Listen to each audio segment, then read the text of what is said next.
travailles sur quoi en ce moment et surtout comment tu travailles? Du coup en ce moment, ça fait quand même 1 an que je travaille toujours sur le même sujet et je pense que ça va pas forcément changer, mais du coup là je travaille sur l'analyse des droits d'accès aux dispositifs de protection sociale dans le sud de Madagascar. En fait c'est assez simple, c'est une question relativement compliquée, mais en fait c'est quelque chose qui peut s'expliquer simplement, c'est que dans le sud de Madagascar on a un ensemble de risques, de chocs, comme par exemple les chocs alimentaires, les chocs de santé, c'est-à-dire que les personnes peuvent pas se nourrir correctement, et en fait pour faire face à ce manque de nourriture, ils doivent mobiliser certaines solutions, et en fait c'est ce qu'on appelle de la protection sociale, c'est-à-dire qu'ils vont passer par des individus pour par exemple demander à des membres de leur famille est-ce que tu peux me passer de l'argent pour faire face à ce choc particulier, etc. Et du coup moi je m'intéresse à savoir au-delà de savoir quels sont les dispositifs de protection sociale dans le sud de Madagascar, savoir quel est l'accès réel aux dispositifs. Et en fait, on a déjà une littérature qui discute de ça, qui dit qu'en fait, la protection sociale dans le sud de Madagascar passe notamment par les réseaux sociaux, c'est-à-dire les individus, par exemple la famille, les amis, etc. Parce qu'il n'y a pas, de présence de l'État. Par exemple, en France, si on prend l'exemple de la France, on est plutôt bien couvert, on a la CAF, on a tout ce qui est assurance maladie, etc., qui est étatisé, donc en fait on passe pas par les amis forcément pour pouvoir faire face à un choc, sauf que dans le sud de Madagascar, vu qu'on n'a pas d'État, on doit mobiliser des réseaux qui sont alternatifs, et notamment les réseaux familiaux.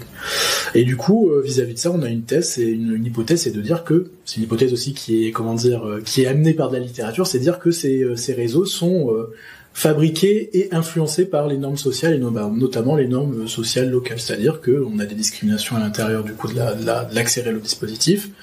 Par exemple, des filles peuvent avoir un accès facilité à certains dispositifs, ou par exemple tout simplement si on a par exemple des caractéristiques socio-économiques beaucoup plus élevées, on va avoir beaucoup plus de facilité à capter certains réseaux ou certaines aides. Donc en fait c'est ça ma thèse actuellement, et c'est ça auquel je travaille, et notamment du coup pendant cette première année je me suis intéressé à savoir de créer un cadre conceptuel qui permet d'imaginer ça, de voir comment circule d'un accès potentiel un ensemble d'accès à la protection sociale vers un accès réel, c'est-à-dire on arrive à capter ça par rapport à l'influence des structures. Et toi du coup, qu'est-ce que tu fais en ce moment ? Alors moi je travaille sur des sujets de perception des inégalités de santé. Ouais. Et en fait, moi, ce qu'on fait en général, c'est on envoie un questionnaire à plusieurs milliers de personnes, et en fait on leur demande, on leur donne un scénario type où ils jouent comme un personnage qui serait un décideur public.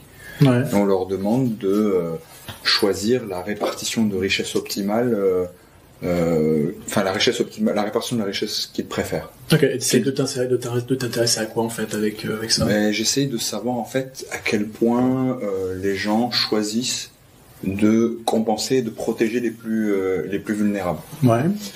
Et donc pour mesurer ça, on veut savoir pour plusieurs types de contextes comment ils protégeraient les gens en répartissant ces richesses. Ok.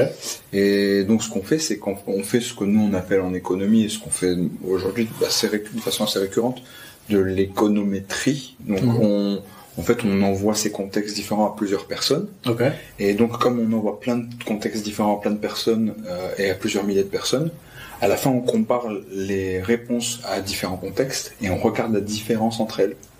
Et cette différence, ça nous permet de savoir en réalité ce que les gens en moyenne choisiraient. Et c'est comme ça qu'on mesure à quel point les personnes vont soutenir certaines mesures. Ok. Voilà. Et donc en pratique, on travaille sur des logiciels, de type Stata, ouais. À partir duquel on réalise plusieurs types de mesures, on fait des calculs, on fait tourner des régressions. Et on mesure, ça nous donne des coefficients qui nous permettent d'avoir un impact moyen sur ça, quoi. Ok. Et toi, en pratique, ça se déroule comment ? En pratique, tu fais quoi pour mesurer ces éléments que tu veux mesurer ? Alors actuellement, j'ai pas eu l'occasion de les mesurer, vu que je suis en première année de thèse, je suis dans un projet qui s'appelle Projet Netsim, qui en fait me permet d'avoir accès à des données.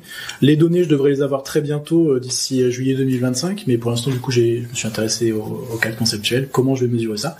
Et du coup, je mobilise à la fois des données quantitatives, c'est-à-dire des statistiques. On va avoir une enquête quantitative qui va être déployée du coup dans le sud de Madagascar, qui va nous permettre de récupérer plein de données vis-à-vis de ça, et notamment l'accès aux dispositifs de protection sociale, l'âge, le genre, la condition socio-économique de l'individu, etc., etc. Donc là, je vais avoir plein de données quantitatives, mais je cherche aussi à complexifier ces données quantitatives parce qu'en fait, l'apport de ma thèse, en fait, c'est réellement comprendre l'influence l'influence des normes sociales sur l'accès aux dispositifs. Et en fait, ça, c'est compliqué à capter par les données quantitatives. Et du coup, je mobilise des données qualitatives et notamment des entretiens semi-dirigés, c'est-à-dire je vais voir des individus, je leur pose plusieurs questions et je les laisse parler, je les renvoie, j'essaye de comprendre un petit peu leur situation socio-économique et notamment comment ils arrivent à capter les différents dispositifs de protection sociale.